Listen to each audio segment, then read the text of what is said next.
પર્યાવરણને બચાવવા નવતર પ્રોજેક્ટ હાથ ધરવામાં આવ્યો હતો। પર્યાવરણ પ્રહરી નંદનવન નવસારી પ્રકલ્પ અને જનજાગૃતિ અંતર્ગત 15,000 શિક્ષકો, છાત્રો અને વાલીઓ જાગૃત બન્યા હતા। નવસારી જિલ્લાના 23 શાળામાં 7,000 થી બાળકો અને 421 શિક્ષકો સહભાગી બન્યા હતા। આજના સમયમાં ગ્લોબલ વોર્મિંગની સમસ્યા વકરી છે અને ગમે ત્યારે વરસાદ અને પૂર વગર ઋતુમાં ઠંડી અને તાપમાનમાં વધારો ઘટાડો થવાની પરિસ્થિતિને લઈને નવસારીની સયાજી લાઇબ્રેરી દ્વારા 2 વર્ષ માટે નવસારીને રાજ્ય અને આખી દુનિયાને પર્યાવરણથી બચાવી શકાય તે માટે પર્યાવરણ પ્રહરી નંદનવન પ્રોજેક્ટ મૂકવામાં આવ્યો હતો, જેમાં નવસારીની 23 શાળાના 7,149 છાત્રો અને 421 શિક્ષકો જોડાઈને પર્યાવરણ જાગૃતિનું કામ કર્યું છે। સમગ્ર રાજ્યમાં પર્યાવરણ ક્ષેત્રે જનજાગૃતિ માટેના પ્રોજેક્ટ લાવનારી નવસારીની સયાજી વૈભવ સાર્વજનિક પુસ્તકાલય અને નરેન્દ્ર એચ પારેખ પુસ્તકાલય બન્યું છે, જેમાં વર્ષ 2024 થી પ્રહરી નંદનવન નવસારી પ્રકલ્પ તથા જનજાગૃતિ અભિયાનની શરૂઆત કરવામાં આવી છે, જેનો હેતુ આગામી સમયમાં નવસારી શહેરને, જિલ્લાને, રાજ્ય અને તેને લઈ આખી દુનિયામાં પર્યાવરણ બચાવવાનો હતો, જે અંતર્ગત શાળાના બાળકો સાથે, શિક્ષકો સાથે વાતચીત અને નિદર્શન દ્વારા સયાજી લાઇબ્રેરીની ટીમે અભૂતપૂર્વ કાર્ય કરીને 2 વર્ષમાં 15,000 થી વધુ છાત્રો, શિક્ષકો, વાલીઓ અને નાગરિકોને ઉર્જા બચત, વૃક્ષ વાવવા, પ્લાસ્ટિકના વપરાશ બંધ કરવામાં, સોલારના ઉપયોગ કરવા માટે સહિતની માહિતી આપવા માટે સયાજી લાઇબ્રેરીની 40 યુવા ટીમ દરેક શાળામાં જઈ સમજાવવાનું કામ કર્યું છે।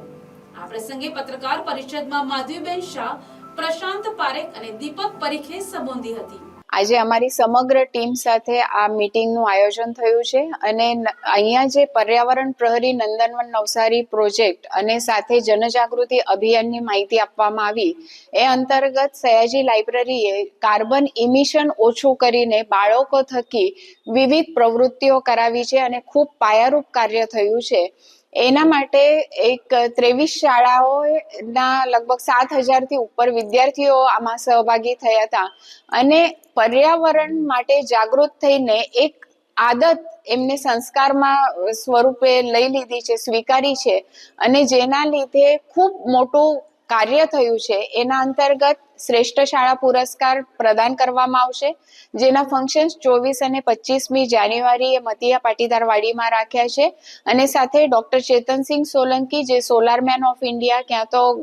સોલાર ગાંધી જેમને કહેવામાં આવે છે, એ ખાસ દિલ્હીથી ઉપસ્થિત રહેવાના છે, જે પર્યાવરણવિદ છે અને આ કાર્ય માટે ખૂબ સરસ એવું એમનું પોતાનું પ્રદાન છે। તો આપ સૌ આ પ્રોગ્રામ માટે ખાસ હાજર રહેશો, જેથી કરીને વિવિધ માહિતી પણ આપણા સુધી પહોંચે અને એક જવાબદાર નાગરિક તરીકે આપણે શું કરી શકીએ ઇન્ડિવિજ્યુઅલ લેવલ પર એના વિશેની પણ જાગૃતતા આપણા સુધી પહોંચી શકે છે। અમારા બાળકોમાં જાગૃતિ આવી છે, આપણા સુધી પણ એ પહોંચાડવાની અમારી ફરજ છે। અમે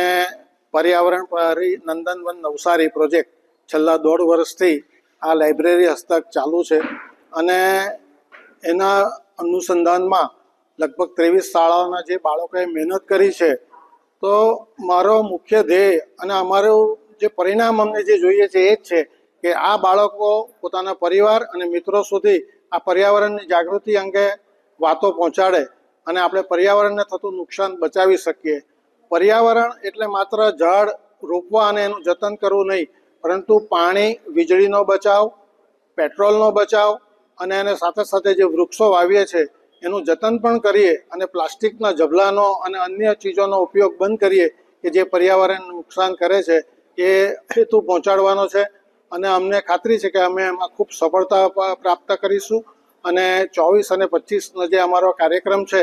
એનો હેતુ પણ એ જ છે કે અનેક શાળાઓ મારફત, અનેક વિદ્યાર્થીઓ મારફત, શિક્ષકો અને આચાર્યો મારફત આ વાત ખૂબ ખૂણે ખૂણે સુધી પહોંચે અને આપણે એક જવાબદાર નાગરિક તરીકેની જવાબદારી નિભાવીએ અને પર્યાવરણ બચાવીએ અને આપણા માણસને, જીવનને બચાવીએ, એ જ હેતુ છે।